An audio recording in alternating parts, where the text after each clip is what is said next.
Salut tout le monde et bienvenue dans cet horoscope pour la pleine lune en bélier du 20 octobre 2021. Mon nom c'est Gabriel, je suis astrologue et ensemble je propose qu'on regarde un petit peu comment cette lunaison va se passer pour nous. Alors cette nouvelle lune va se passer à 10h56 du matin à l'heure de Montréal. Une pleine lune c'est un moment où est-ce qu'on peut manifester. Donc c'est vraiment un moment de culmination.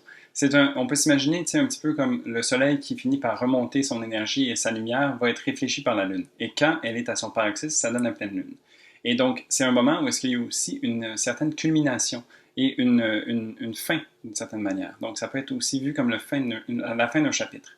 À ce moment-là, on a beaucoup d'énergie et on doit le relâcher dans l'univers. Donc, on doit couper ou, d'une certaine manière, faire la table rase pour pouvoir laisser la place à la chose qu'on a envie de manifester de venir à nous.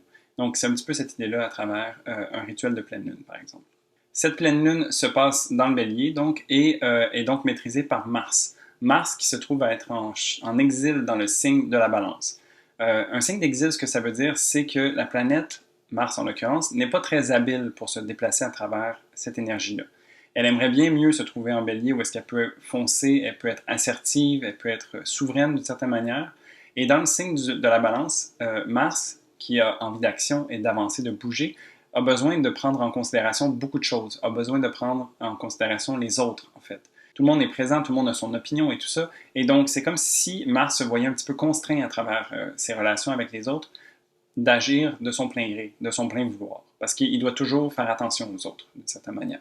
Et une chose que ça peut faire aussi, c'est que Mars, qui a envie d'action et de bouger, se voit parfois dans l'impossibilité de le faire parce qu'il doit un peu aller puiser à droite à gauche puis demander la permission, si on veut, à tout le monde, pour s'assurer que tout le monde est correct avec les actions qu'il a envie de prendre. Alors des fois, ce que ça peut faire un Mars en balance, c'est que ça peut devenir aussi inerte, ou est-ce qu'il y a trop de choses à prendre en considération, puis ça nous empêche d'avancer. Donc, gardons ça en tête pour cette lunaison-là. Tu sais, je dis tout ça, mais aussi, il y a une certaine force à être en exil. Donc, un Mars en exil se voit être capable d'œuvrer avec moins d'outils à sa disposition. Donc, il y a un certain côté ingénieux aussi à travers l'exil. Et donc, Mars qui aurait envie de suivre son cœur et sa fougue peut aussi, peut-être à travers la force de l'autre ou la force de l'union, trouver des manières différentes d'agir. Peut-être que c'est pas nécessairement lui concrètement en faisant les choses, mais peut-être que ça peut se passer par une espèce de partage des responsabilités, par exemple, ou peut-être que c'est à travers les actions d'une autre personne que nos envies finissent par se manifester. Donc, il y a vraiment, tu sais, comme l'exil, oui, ça peut sembler négatif, mais il y a aussi un penchant positif. Mais bref, moi je dirais de garder un petit peu ça en tête pour cette lunaison-ci.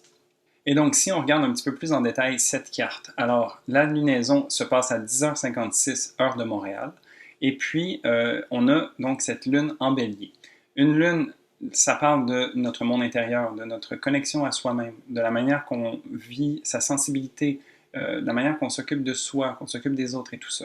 Et dans le signe du bélier, c'est un signe un petit peu plus spartial, justement. Donc, le maître du bélier, c'est Mars. Alors, il y a peut-être un petit peu moins de confort à travers une lune en bélier, mais il y a aussi ces grands élans, ce désir de pouvoir initier la flamme. T'sais. Le bélier, c'est le premier signe du zodiaque, c'est celui qui donne l'impulsion de vie. Et donc, il y a un peu cette idée de vouloir partir de rien. Donc, tu sais, je dis qu'il y a peut-être un certain inconfort, mais c'est peut-être aussi parce que tout est à construire. Ici, on parle d'une idée qui germe, qui est en train de vraiment sortir, qui est en train d'être mise en terre. Tu sais, on parle vraiment du début, de l'impulsion initiale. Et donc, ici, on parle vraiment dans une énergie de feu de connecter à soi-même à travers l'action, à travers ce qui nous appelle. Donc, c'est l'impulsion de vie donc, que je décris, elle part du cœur. C'est un petit peu cette vitalité qui nous habite, qui nous donne envie de prendre action et d'agir. Donc ici, ça nous invite vraiment à se connecter à soi, connecter à son cœur, son enfant intérieur même, je pourrais dire, et puis d'oser faire quelque chose, oser ses projets, oser foncer vers quelque chose qui nous donne envie, qui nous rend en joie. Donc, il y a un peu cette idée-là avec une lune en bélier. La lune en bélier, donc, est en opposition au soleil en balance. Et donc, le soleil en balance, lui, ce qu'il a envie, c'est... le soleil, c'est un principe de vitalité et d'ego. Donc, un peu de mission de vie. En ce moment, il est à œuvrer à trouver sa place au sein des relations, à comment il œuvre en société, comment est-ce qu'il est dans ses échanges avec les autres. Donc, ici, le signe de la balance, c'est un signe très volatile, c'est un signe d'air qui a envie de pouvoir échanger, d'être fluide. C'est aussi un signe qui cherche la justice, l'équilibre, l'harmonie. Et donc, vraiment, c'est ici de trouver sa place, mais en ne dérangeant pas les autres. T'sais. La Lune en Bélier est un petit peu plus souveraine. Elle a envie un petit peu d'être son propre chef, d'une certaine manière. Ce qui lui fait envie, elle a envie d'aller l'atteindre. T'sais. Et puis le Soleil, ici en opposition, dit oui, mais attends, il y a d'autres gens autour de toi. C'est pas nécessairement parce que toi, tu as envie de faire ça que ça va pas déranger les autres. T'sais. Donc, le Soleil est en considération des autres, tandis que la Lune est un petit peu plus impulsive, si je peux dire. Donc ici, vraiment, c'est de se permettre, dans l'opposition, de pouvoir piocher dans les deux énergies. Donc oui, de suivre son cœur, mais c'est de savoir que la liberté de un se termine là où la liberté de l'autre commence, d'une certaine manière. Alors, il y a vraiment besoin de trouver cette flamme et de trouver aussi sa place autour avec les autres en considération. Donc c'est un petit peu ça, cette opposition-là. Donc oui, se permettre d'être avec les autres, puis peut-être de ne pas nécessairement suivre sa flamme tout le temps, mais définitivement de ne pas la mettre de côté. Ensuite, cette lune est en opposition aussi avec Mars, donc qui est en balance et qui est tout juste à côté du Soleil. Donc, ici, ce que ça veut dire, c'est que c'est comme si cette lune a tellement d'envie. Cette lune est un petit peu plus intérieure aussi, comme je disais, donc on est plus dans le monde de l'imaginaire, on est dans le monde des idées, si on veut, tu sais, comme on a un ressenti, on a quelque chose qui bouillonne à l'intérieur de nous. Et puis habituellement, Mars vient être la planète qui nous fait agir, qui nous met les outils dans les mains puis qui nous fait avancer. Sauf que, comme j'ai décrit un petit peu, Mars est en balance et donc est en exil. Il n'a pas les outils à sa disposition en ce moment, nécessairement. Il a besoin d'être ingénieux, d'œuvrer à trouver l'aide à travers les autres, de pouvoir collaborer, de pouvoir s'assurer aussi que les autres sont corrects avec ça. Donc ici, ça vient créer une certaine tempérance, j'ai l'impression. C'est comme si Mars comprend tellement que la Lune a envie de faire ces choses-là, mais se voit un petit peu démuni pour être capable de répondre à ses besoins. Donc, vraiment, ici, je pense que c'est un moment où est-ce qu'on peut prendre conscience de tout ce feu qui nous habite et de aussi d'avoir la tempérance de le faire se déployer comme il se doit. Tu sais, d'une certaine manière, pas de foncer tête baissée, mais plutôt de savoir qu'il y a un certain ordre à respecter peut-être, ou il y a une certaine logique à avoir. Tu sais, parce que le Soleil et Mars sont dans des signes d'air et donc sont plus mentales, sont moins connectés avec leurs émotions, sont plus dans le concret et dans le logique. Tandis qu'avec l'énergie de feu de la Lune, il y a un petit peu cette fougue, cette envie d'initier les choses, tu sais, un petit peu sans réfléchir. Donc ici, il y a vraiment encore ce côté-là qui tiraille. Finalement, la Lune en Bélier fait un aspect de carré à Pluton en Capricorne. Et donc ici, à l'intérieur de soi, de voir un peu qu'on a les freins, ou que c'est pas nécessairement des freins, mais qu'on aurait envie d'avancer à 100 à l'heure, mais on peut juste aller à 50. Tu sais, c'est vraiment comme on est sur l'autoroute, on a envie de rouler à la vitesse permise, mais il y a du trafic, puis là on est cul à cul, et puis ça avance pas. C'est un peu frustrant, tu sais. Donc la Lune se voit un peu frustrée à travers cette lunaison-là, tu sais. Mais ça lui permet aussi, ce temps de recul, de pouvoir connecter avec Pluton et d'aller voir les choses qui se cachent en dessous de ça. Pourquoi est-ce qu'on est frustré, en fait? Qu'est-ce qu'on aurait tant envie d'atteindre plus loin qui n'est pas disponible maintenant? T'sais? Il y a un peu cette espèce de remise en question. T'sais, Pluton va venir faire remonter à la surface des peurs, des blocages, des choses qui ont besoin d'être transformées. T'sais? Et puis, ben, ce temps d'arrêt avec cette énergie fougueuse qui nous habite, c'est comme si on se permettait d'aller connecter justement avec ça et puis de regarder en face. T'sais? Même si on voudrait aller plus vite, en ce moment, les outils ne sont pas nécessairement là pour qu'on puisse clencher. Alors, aussi bien faire le travail qui est disponible en tout temps, qui se trouve à l'intérieur de nous, et puis de se permettre de voir en fait qu'est-ce que cette transformation-là peut nous apporter. Parce que souvent, ce qui arrive, c'est qu'une fois qu'on s'est délesté de poids avec l'aide de Pluton, on est plus léger. Peut-être que c'est ça, en fait, qui est la leçon à tirer de tout ça. Tu sais, que oui, on a envie d'avancer, mais peut-être qu'on a des poids à l'intérieur de nous qui sont tellement habituels qu'on ne s'en rend même pas compte qu'ils sont là. Et puis, si on prend le temps de les enlever, bien, peut-être qu'on va pouvoir avancer et puis avancer plus loin que ce qu'on aurait voulu initialement. T'sais. Si on regarde du côté du Soleil en balance, donc le Soleil en balance qui est en chute, donc j'en ai parlé un petit peu, mais vraiment, ici, c'est un peu, on ne sait pas trop sur quel pied danser nécessairement tout le temps. T'sais, il y a beaucoup de choses, il y a beaucoup de variables à prendre en considération. On jongle beaucoup de choses aussi, avec la Lune qui vient nous picosser, de dire hey, je veux y aller. Le Soleil ici est en train justement d'essayer de trouver son équilibre. T'sais, il est en train de placer les choses, puis de voir en fait, est-ce que tout fonctionne? Est-ce que est-ce que je suis centré? Est-ce que je suis équilibré avec qui j'ai envie d'être? Est-ce que ça fait du sens, tout ça? Il y a beaucoup de choses à gérer le Soleil en ce moment. Et puis, étant dans son signe de chute, il n'est pas tout à fait à l'aise non plus, tu sais, d'être capable d'œuvrer à ce plein potentiel-là. Donc, il y a un travail qui s'opère au niveau du Soleil, déjà en soi, tu sais. La conjonction à Mars en balance aussi fait en sorte que Mars, qui est encore un outil que le Soleil pourrait utiliser pour œuvrer puis manifester les choses concrètement, tu sais, agir, lui aussi, il se voit un peu démuni. Donc ici, c'est vraiment trouver des manières originales, des manières nouvelles, peut-être à travers les autres, comme je disais, ou juste d'être ingénieux puis de voir comment est-ce qu'on peut œuvrer.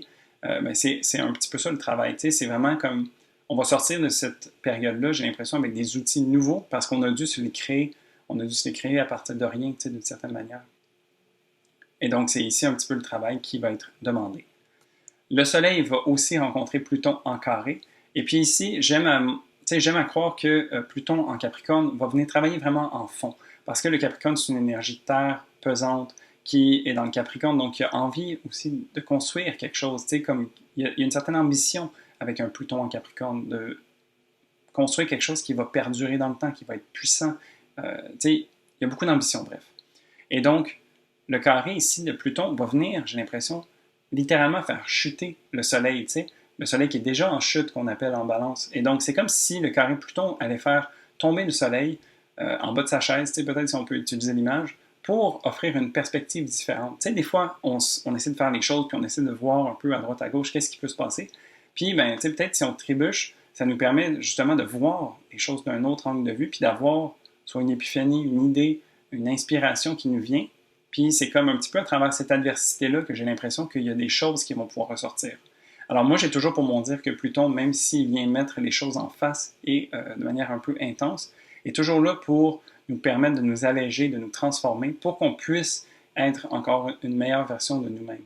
Et puis ici, le Soleil, Mars, qui sont en train d'essayer de trouver leur place, mais peut-être qu'ils ont besoin d'être dérangés justement pour être imaginatifs. C'est peut-être ça, en fait, cette espèce d'éclair qui va venir, ou cette prise de conscience qui va venir changer la donne, qui va faire en sorte que le Soleil va trouver sa place, en fait. Tout ça aussi se passe sous un trigone quand même léger avec Jupiter. Donc, le Soleil est quand même épaulé à travers toute cette danse-là qu'il est en train de faire. T'sais. Il essaie de marcher sur des œufs, puis il va en faire craquer, c'est sûr. T'sais. Mais peut-être qu'il y a besoin de tout ça pour faire une omelette. Donc, c'est une expression que j'aime bien. Mais tu sais, c'est de voir aussi que Jupiter va nous amener à voir le bon côté des choses, va nous épauler à travers tout ça, tu sais. Et puis, va nous protéger. Jupiter, ça représente la chance aussi, qui vient nous amener, nous alléger un petit peu la tâche, puis nous montrer que c'est pas pour rien tout ce qu'on fait.